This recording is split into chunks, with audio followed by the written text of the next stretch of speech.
Bismillahirrahmanirrahim. Assalamu alaikum student. Today I am going to solve exercise 5A question of Oxford Mathematics T to 8th edition. Before starting the question, I request you please subscribe my channel and press the bell icon button. Let's start question number 8.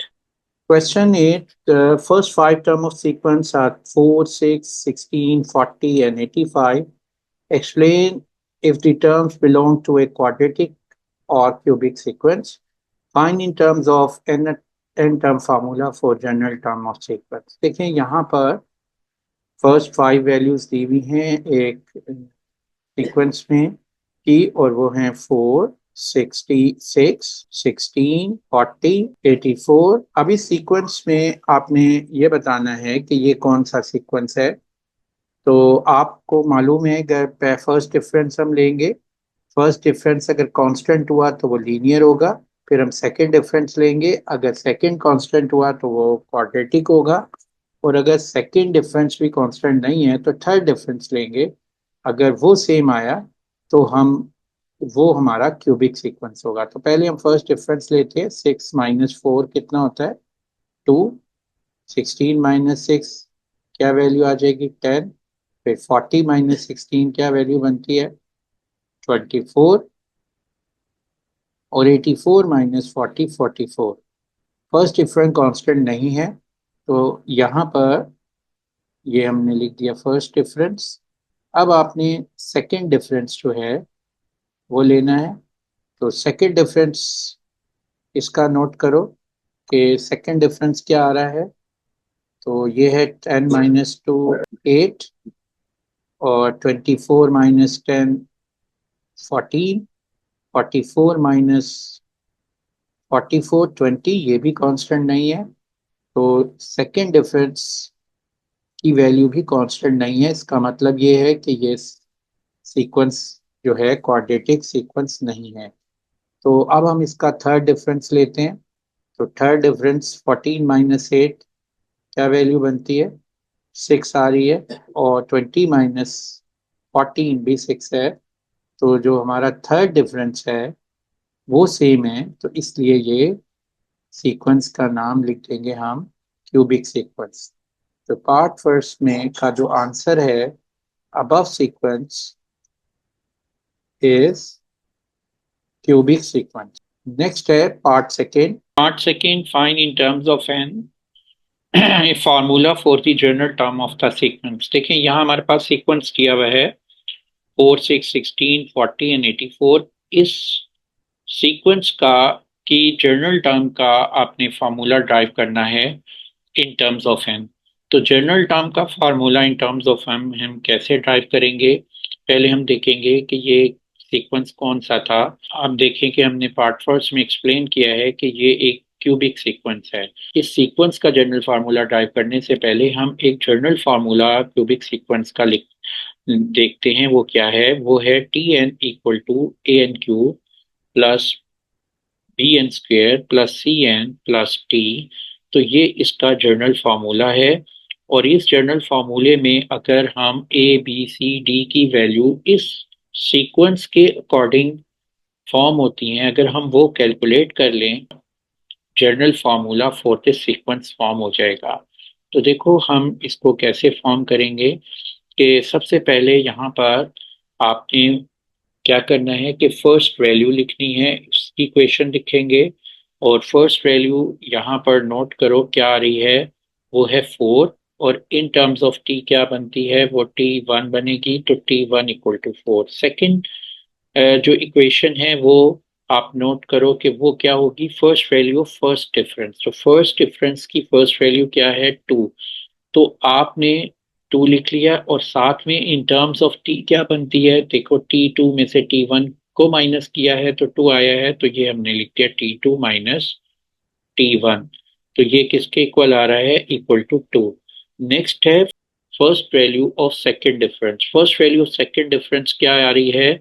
वो आ रही है 8। वो कैसे form हुई है?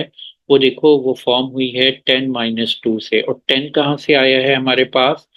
10 हमारे पास आ रहा है T3 माइनस T2 से। तो यहाँ अगर मैं लिखूं T3 माइनस T2 और उसमें से माइनस कर दूं मैं T2 माइनस T1 से, तो ये T2 माइनस T1 ये वैल्यू 8 आ जाएगी। इसी तरह जो first value of third difference है क्या बनती है, वो बनती है 6।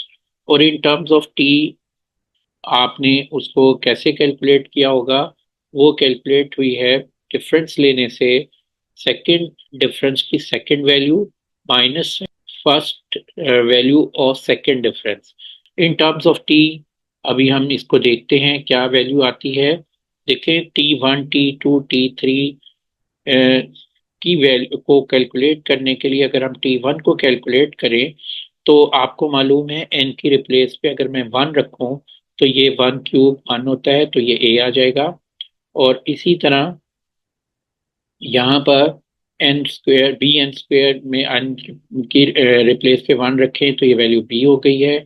इसी तरीके से नेक्स्ट वैल्यू हमारे पास c×1 c और ये d, तो T1 की ये वैल्यू बनती है। तो फर्स्ट वैल्यू फर्स्ट इक्वेशन हमारे पास फॉर्म होती है वो a plus b plus c plus t equal to 4 बनती है। तो ये फर्स्ट इक्वेशन है जो फॉर्म होगी। इसी तरह सेकंड इक्वेशन जो है वो हम फॉर्म करेंगे, यहाँ पर T2 और T1 की वैल्यूज लेंगे in terms of A B C D.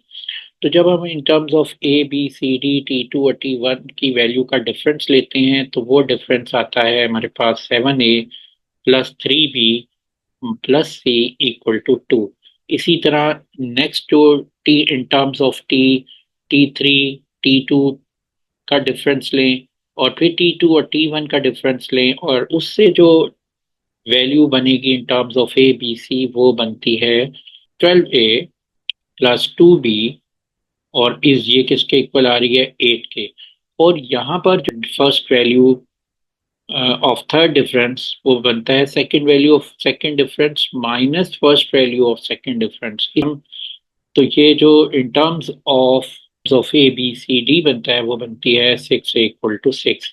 यहाँ पर ये मैंने इसको ड्राइव किया हुआ है, ये आप देख सकते हैं। अब यहाँ नोट करें कि ये हमारे पास T1 T2 T3 T4 की वैल्यूज हैं in terms of A B C d, और ये उसके फर्स्ट डिफरेंस की वैल्यू है जो T2 T माइनस T1 से आई है। इसी तरह सेकंड डिफरेंस और थर्ड डिफरेंस की वैल्यूज हमने यहाँ पे कैलकुलेट की हुई हैं, और यही वैल्यूज यहाँ पर हमने इन रिप्लेस ऑफ T1 लिखी हुई हैं और यहाँ भी T2 माइनस T1 लिखी हुई हैं।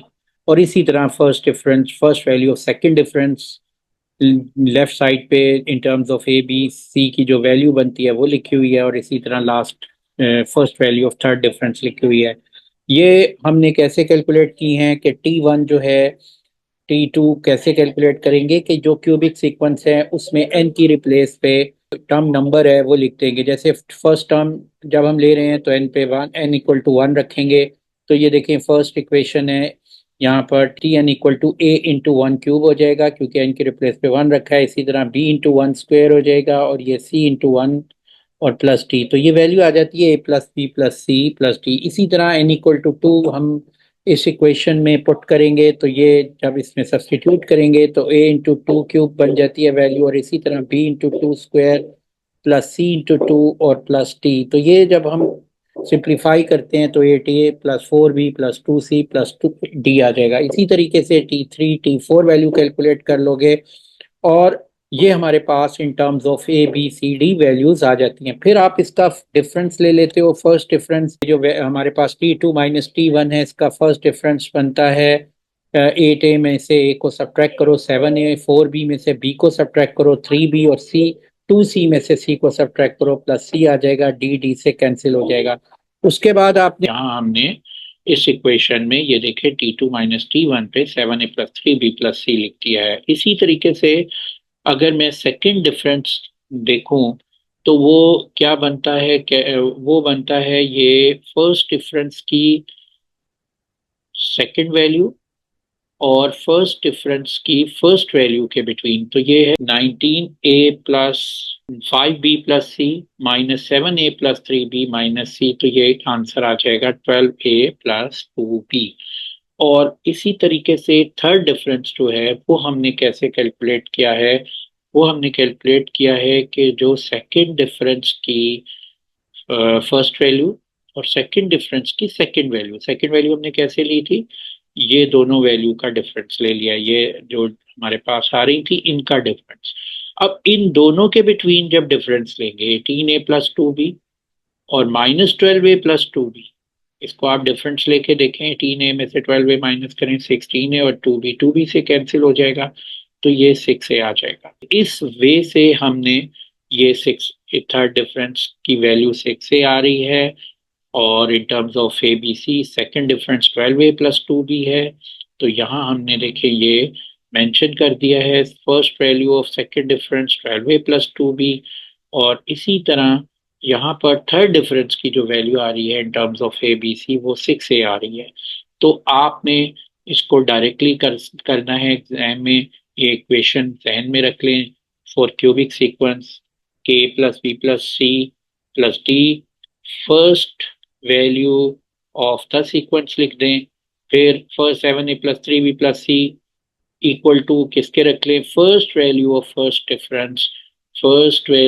डिफरेंस क्या है 2, फिर ये है ये हम first value of second difference है, तो सेकंड डिफरेंस में सीक्वेंस की क्या वैल्यू थी, वो 8 थी, तो ये 12a+2b इक्वल टू 8, ये इक्वेशन ध्यान में रखें। और लास्ट है 6a plus equal to third difference value क्या है 6, तो 6a को 6a के इक्वल रख लें। चारों इक्वेशन को अब आप सॉल्व करें तो सॉल्व करने का वे ये है कि पहले जो लास्ट इक्वेशन है 6a=6, इससे a को कैलकुलेट कर लेते हैं हम यहाँ पर, तो a इक्वल क्या आ जाएगा 6/6 1 के इक्वल आ जाएगा।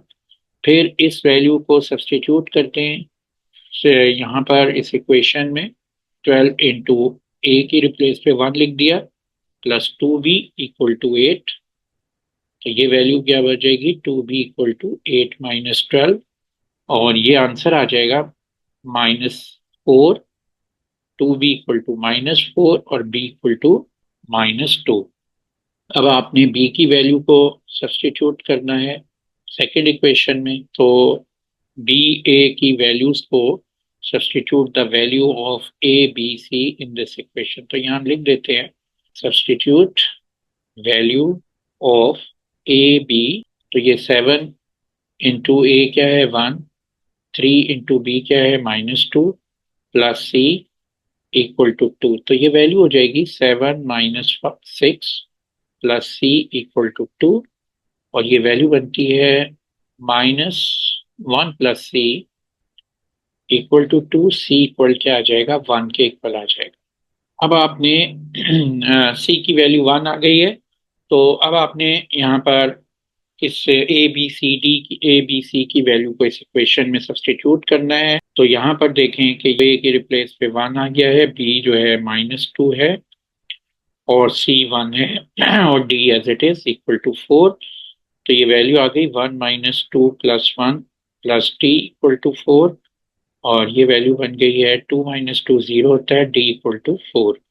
तो हमारे पास ए बी सी डी की वैल्यूज आ गई हैं और ये हमारे पास जनरल इक्वेशन थी an³ plus bn² plus cn plus t, और यहाँ पर हम क्या करेंगे ए बी सी की रिप्लेस पे वैल्यूज रख लेंगे, तो a की वैल्यू है 1 तो 1n³ प्लस b है -2 n² हो जाएगा ये, और c है 1 तो 1n तो प्लस डी है 4 और ये हमारे पास फार्मूला ड्राइव हो गया है for general term of this sequence. Question number 8 part third, determine the 21st term. देखिए यहाँ हमारे पास जनरल टर्म फार्मूला है इस सीक्वेंस का और वो है Tn equal to n³ - 2n² plus n+4। इसमें 21st टर्म हमने लेनी है यानी T21, n की रिप्लेस पे हम 21 लिखेंगे, तो T21st टर्म हमने कैलकुलेट करनी है, तो n की जगह हमने लिख दिया 21³ -2 into n is 21 square plus 21 plus 4, तो यहाँ 21³ होता है 9261 और 2 इंटू 21 स्क्वायर ये वैल्यू आ जाएगी 882 प्लस 21 प्लस 4, तो ये आंसर आ जाएगा 8404